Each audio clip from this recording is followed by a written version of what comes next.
Thanks so much, everyone, for tuning into this presentation. My name is Jai Singh, and I'm really excited to get to share with you all about the Butano Creek Channel Reconnection and Resilience Project. You should be able to see my screen now. And this is a project that performed with some of my colleagues at cbec Eco Engineering, and particularly Chris Hammersmark and Sam Diaz contributed to this presentation and to our work. And this is a project that we performed on the behalf of the San Mateo RCD. And our consulting team included Stillwater Sciences, ESA, Pacific Crest Engineering, and there were a whole host of different project partners on this project: State Parks, San Mateo County, NOAA, Level Leaf Farms, Peninsula Open Space District, or Trust, excuse me, and a whole host of other both kind of collaborators and scientific contributors, and also stakeholders in the community that contributed to this, and different funders. So just wanted to say thanks to all those folks, and dive into this really special and exciting place where we got to do some really neat work.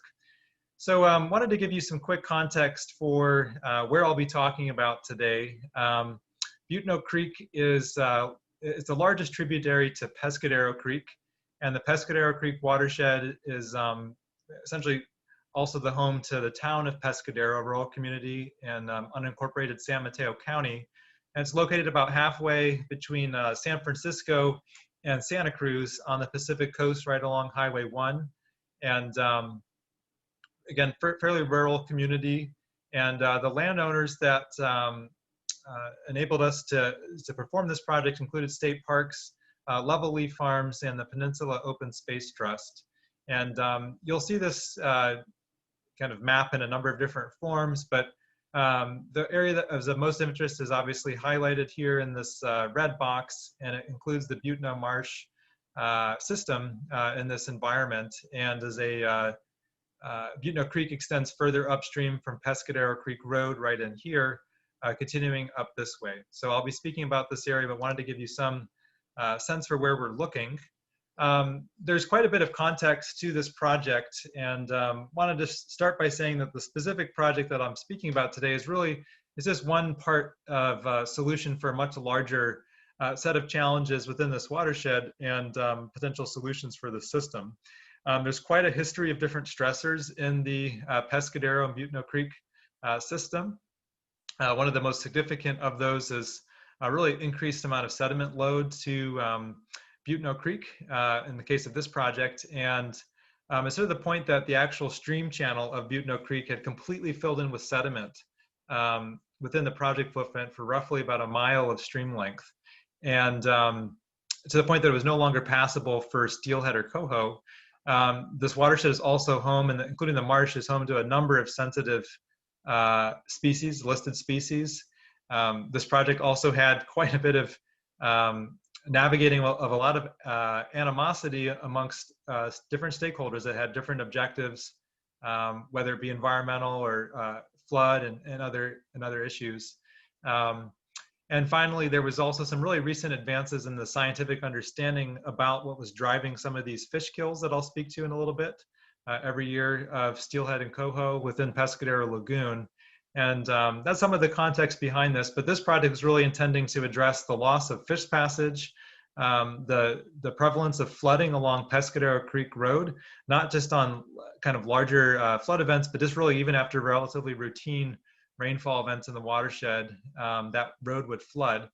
And block off egress for the town of Pescadero from Highway 1, their primary route to get in and out of the town, and also their access to emergency services. And finally, there was this significant decline in water quality in the Butano Marsh that was flushed into Pescadero Lagoon during the first breach events of the season. This is a barbell estuary, and that resulted in really substantial fish kills, especially of listed species. So to give you, I guess, a bit more context here, there are some really substantial changes to the watershed sediment dynamics in the system. And over the last 20 years, or 200 years, excuse me, there's been a really significant increase in sediment delivery to the system, and also a disconnection of the Butano Creek system from its floodplain. There was actually a project that was designed by cbec and championed by the RCD that was designed and implemented a few years before this project was, that did help reconnect some of the floodplain system. But overall, the channel is quite incised, and a lot of that sediment, therefore, was not getting a chance to get deposited out on the floodplain further upstream, and was making its way down to the estuary and the kind of extent of the system that was really affected by that base level control of the estuary and the high water pool that would form when the Barbell estuary was closed. And so all these different factors regarding sediment were really kind of exacerbating some of the challenges regarding fish passage, and also some of the water quality challenges that we have in the system. The watershed is impaired for sediment. The Regional Water Quality Control Board implemented a TMDL for the system, or has proposed a TMDL for the system here. And just to kind of dig into that a bit more, the sediment loads were so heavy that you get a sense of what, during a base flow condition, the amount of clearance you have between the low chord of the Pescadero Creek Road bridge that crosses over, or crossed over, Butano Creek prior to this project construction, was only maybe 1 or 2 feet essentially space between the base flow water surface elevation and the bottom of the bridge. There's so much sediment that even some signs that have been installed not terribly long before were completely filled or kind of buried in sediment almost to the top. The stream channel in this upper right panel here, pretty common to just not see a channel any longer and instead be walking atop a kind of flat surface that had been completely filled in with that sediment, to the point that trees had established on top of that surface and had gotten quite mature. This is a cross section of one of the trees that was cut at the site. To give you a sense of how, particularly at that Pescadero Creek Road bridge, the essentially the conveyance capacity of the channel had been lost over time as sedimentation really kicked into gear. You can see repeat cross-section surveys in this slide here, starting in 1961. I'm just going to flick through them here, adding subsequent surveys. This is 1965, 1987, 1999 now in the orange, 2012 just added, and then finally the 2014 survey line. And so, you can get a sense of how much the actual conveyance capacity of that channel was compromised over time, associated with that sedimentation that was occurring in this part of the system. And that loss of conveyance capacity, one of the drivers of routine flooding of Pescadero's main access road, which was Pescadero Creek Road. And even during relatively routine or small rain events, it was not uncommon for, and still, the road itself is built in the floodplain and still will suffer from routine flooding challenges, but this project was aiming to reduce some of the amount of nuisance flooding that this area experienced, that also disconnected the town from its emergency services and had the ability to sweep vehicles off this bridge. So this is certainly a significant element of this project.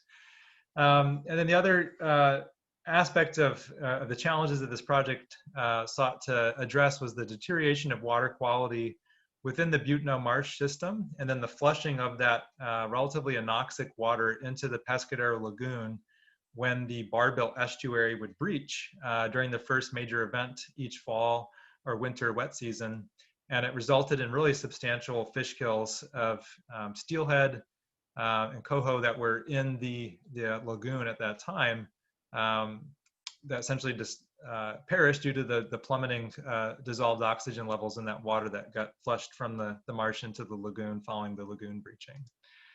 So this specific project really had 3 specific goals, and those were to restore fish passage to the upper portions of the Butano Creek watershed. It was to reduce the extent, duration, and frequency of flooding at Pescadero Creek Road. It was also to improve water quality within Butano Marsh and the Pescadero Lagoon, and reduce the likelihood and also the severity of fish kills in the system. The project was not meant to be a solution to all of the challenges or problems in the system. It's not going to restore, or it's not intended to restore habitat for all species. It certainly was not going to address all of the flooding from the Butano Creek and the Pescadero Creek Road flooding challenges, nor was it going to solve any of the flooding issues along Pescadero Creek. So I want to give you just a little bit more detailed overview of where we are in space and what I'll be talking about today in terms of the project site. So you can see Highway 1 in this vicinity over here, and the main access road for the system. I've got two projectors up, or two screens, so please don't mind me changing my where I'm looking. But Pescadero Creek Road essentially flows in this vicinity, right? Or sorry, the creek, the road is aligned over here, and it connects the community of Pescadero with Highway 1. This is Pescadero Creek that continues up this way past the town of Pescadero, and then Butano Creek, where the project was focused, splits off from Pescadero Creek over in this vicinity and continues up through Butano Marsh. This is the lower, middle, and upper portions of Butano Marsh, and up to where it passes underneath Pescadero Creek Road. There's a fire station here, which is unfortunately on the opposite side of the creek from the community. And the creek continues up this way. The project footprint really goes from this floodplain berm here, which I'll speak about later, down to about this portion of the system is where we were working both to excavate the stream channel, beneficially reuse some of the sediment there, and do some other things to modify and improve the function of the system on an ecological basis, and also flood conveyance and channel maintenance, self-maintenance. So the design process really built upon extensive research, and I wanted to highlight a few things of the design process. It really built upon extensive research, monitoring, and other studies that occurred prior to the actual design process itself. There was a whole host of research done on trying to understand the sedimentation issues in the watershed and sediment supply to the system, the reasons and drivers for those declines in water quality and associated fish kills, and also a whole host of efforts to just understand the different stakeholder needs and flooding causes for the system. The design process itself employed a really interdisciplinary approach that included using quite a bit of field sampling and survey work, numerical modeling, and laboratory analysis. I'll speak to some of those things in a bit. We also really needed to think about the condition of the Barbill estuary and the water levels within the lagoon as part of construction and constructability of the project. There's a huge emphasis on beneficially reusing sediment, and also on thinking about how to actually design a constructible project in such a sensitive environment that was utilized by so many different species, or continues to be utilized by so many different species. And finally, wanted to mention that really proactive permitting approach was employed on this project that resulted in the permits being obtained within 5 months of the 65% design being completed. So I'll dig into some of these pieces here. There was a two-dimensional hydrodynamic and sediment transport model that we developed at cbec, and used this as a tool to help with the design process. On these two panels here in this graphic, you can see the existing pre-project conditions and the design condition modeled. And essentially, one of the biggest objectives was to convey base flows for the system within a excavated Butano Creek channel, rather than seeing a lot of sheet flow passing through Butano Marsh and essentially exacerbating some of those poor water quality conditions. It's not very often you get designed or asked to design a project in the name of restoration that actually maybe disconnects a creek from part of its floodplain or a marsh system. But in this case, due to the really challenging water quality conditions here, that was one of the main drivers, is to actually reestablish a stream channel and help avoid both the severity and the likelihood of some of those fish kills from occurring. And so with the width design condition was intended to convey all of the base flows, as you can see in the panel on the right, and reducing the prevalence of that base flow, sheet flow phenomenon.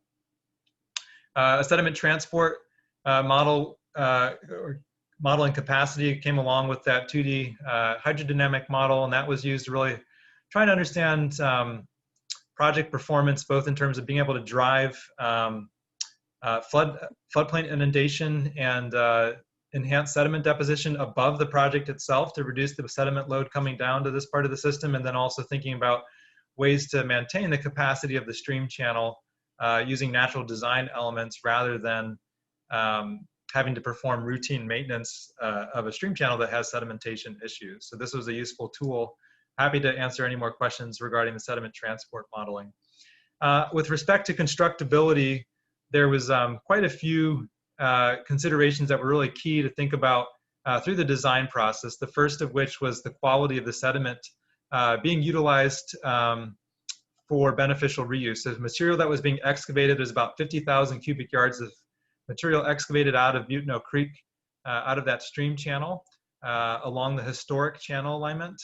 And that material was going to be reused within the marsh to try addressing and actually reducing the generation of anoxia, those anoxic water. And there were some relic features within Butano Marsh that were created over the last few decades that were fairly deep, unnaturally deep, and were determined to essentially drive the anoxia that was occurring within Butano Marsh and provide this freshwater source that was also very connected via a feature called Butano Channel to Butano Creek Channel. So Butano Channel is separate from Butano Creek, and the Butano Channel essentially drained the Butano Marsh when the Pescadero Lagoon system breached and flushed all of this really anoxic water into the system. So we wanted to fill in some of these areas that were driving the development of that anoxic condition by filling them in so that they weren't so deep and prone to generating those anoxic conditions. So as part of that process, excuse me, I'll go back to the slide. Our team actually went out and we cored sediment both within the historic channel alignment, the historic creek channel alignment, and also in the proposed fill areas within the Butano Marsh system to make sure that both the quality of the sediment from the cut places along the channel excavation alignment was good or good enough that it could also be placed within Butano Marsh without causing any negative consequences in terms of water quality. And so sediment cores were taken out and a large array of geochemical analyses and also physical analyses conducted on those sediment samples to ensure that there would be no unintended negative consequences of placing that material within the marsh. Other constructability considerations included needing to limit earthwork to a single construction season and navigating the presence of sensitive species. And I'll speak to those. One of the ways to kind of navigate those challenges was essentially phasing the construction process into 3 different phases. And so the uppermost section of the stream channel excavation, which I'll speak about in terms of the design and project elements in a bit, involved excavating a stream channel, and within that footprint, the forested footprint, the project team decided to actually go ahead and clear vegetation prior to the construction season such that there would be no presence of nesting birds. And it also enabled contractors later on when they were conducting the bid walk to be able to actually see on the ground the system really well and get a sense of what they were bidding on to help drive down bidding costs. So in 2018, in August, the team went out and actually cleared out woody vegetation from the proposed excavation reach. Similarly, along the middle reach 2 of the site, marsh vegetation was actually flattened down in February of the year of construction to avoid the presence of nesting birds that could hold up the actual onset of construction. And then phase 3 was the actual earthwork construction activities that were conducted in summer and fall of 2019. That included a number of elements of the project that I'll speak to in subsequent slides. So the other constructability consideration I wanted to mention is the control of water level and the condition of the mouth, whether it was open, as you can see in this photo, or closed, or somewhere in between, and needing to account for that. And think about if there was a closed mouth condition, you also see the water surface elevation within the lagoon and the whole marsh system getting backwatered and rising. And so as part of the project, a very sizable coffer dam was installed, sheet pile dam, put in place to essentially facilitate water level control within the project footprint. In addition, other sub areas were also controlled in terms of water level with sheet pile dams and pumps and the like. So the 3 major project elements that I wanted to speak to in terms of the design and construction process were the excavation of material out of the Butano Creek channel along its historic channel alignment. This project did not seek to create a new kind of restored channel alignment, but instead mimic the most recent historical alignment prior to being filled in with sediment.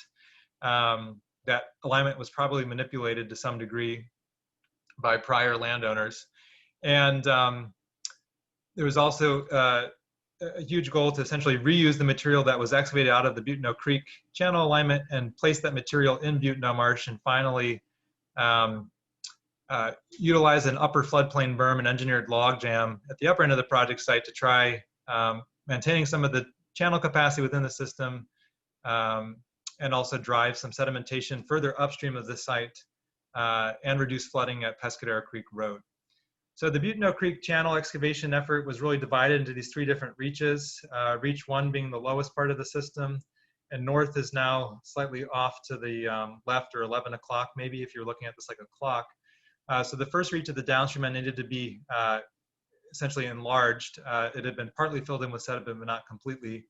Reaches 2 and 3 were fully filled in with sediment, needed to be fully excavated. Reach 3 was in a forested reach, while Reach 2 was in more of a marsh vegetation type of system. And so the channel alignment that was put in here was nothing, I would say, it was fairly a simple design that was employed here. It was a fairly trapezoidal channel. And the main point of this work here was to reestablish fish passage through the system and conveyance capacity. It was not intended really to create a lot of in-channel complexity through this portion of the system. And so part of this was also driven by the fact that trying to develop a more complex channel design here was just going to be, I think, far too challenging in terms of construction efforts over the length and the type of material we were working in. So relatively 2-to-1 type side slopes and a flat bottom here that would daylight with a 25-foot bottom width was what was put in with the design. And you can see here after the initial clearing of vegetation, you really cannot see the stream channel. This is prior to actual excavation activities. This is the upper photo in this slide.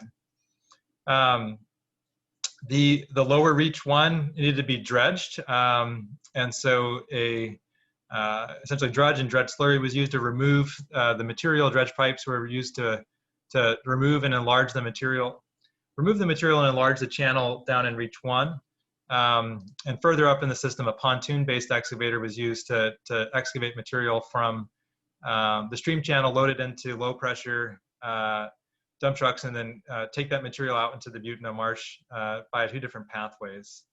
That material then that was either excavated or dredged out of the Butano Creek alignment was then reused in the Butano Marsh into what we designated as 6 different beneficial reuse areas or fill areas. And these were intended to essentially reduce the depth of some of the areas within the Butano Marsh that were driving anoxia, and also reduce the connectivity, some of which was considered to be artificial, driven by past land use changes and modifications to the marsh. And so material was placed in the Butano channel areas you can see right in here, which was considered a bit of a drain for the Butano Marsh, flushing that anoxic water down into Pescadero Lagoon, which goes off the page over here. And then there were a number of other areas that were slated for beneficial reuse, essentially fill in low-lying areas that were problematic for anoxia and transport of that anoxic water down into the lagoon. So that material was placed into the Butano Marsh as a relatively sensitive environment. So using dredge slurry to essentially fill it in without having to trample over vegetation with large heavy equipment. So where that was possible, this is a picture of dredge slurry being piped into the Butano channel to reduce the depth of that feature. And also with low pressure dump trucks and the low ground pressure trucks to essentially pull that material in on designated haul paths within the Butano Marsh and then revegetate those areas. So that was some of the approach taken to place that material into the system. There was also an effort to make sure that the grade of all of that placed material within the Butano Marsh would actually be maintained. And so a feature called the marsh control structure was constructed. There was a temporary sandbag dam that actually been built prior to this to help maintain grade and try reducing some of those anoxia producing or flushing events in the fish kills. And that control structure was replaced with a permanent structure as part of this project. And you can see a photo of that here. If you ever happen to go out and actually walk around there, there's a pedestrian bridge that crosses over Butano Channel to get you over to another part of the marsh, and you would see this pedestrian footbridge is still there. And this is some of the work that was performed essentially to build up that structure to help maintain grade and avoid seeing some of that beneficially reused and placed material in the Butano Marsh from being flushed down in the Pescadero Lagoon, which has already been considered to kind of be shrinking in size due to the sediment loads. So that material was beneficially reused in the marsh, as I mentioned, and that marsh control structure is meant to control grade. The final project element was an upper floodplain berm and engineered log jam, which essentially meant to augment a natural constriction in the valley at the upper end here and drive some deposition of sediment further upstream of the project site on floodplain above the system to try reducing sediment load down to the project footprint and beyond. And the ELJ and the upper floodplain berm were also intended to help throttle the flows in the channel to keep the channel kind of self-maintaining or scouring, and to also reduce the magnitude and frequency of flooding at Pescadero Creek Road as it passed over Butano Creek. And so this was the actual installation of the engineered log jam. I can speak more to that element of the project, but with that, I'm going to go ahead and conclude my presentation. Thank you for your time and attention, and would welcome any questions. And I also wanted us to share, again, our concerns and condolences to the folks that live in the upper part of this watershed. It's actively been burning at the time I'm recording this presentation as part of the fires that we have ongoing in California. So with that, would love to entertain any questions during the Q&A time. Thanks so much.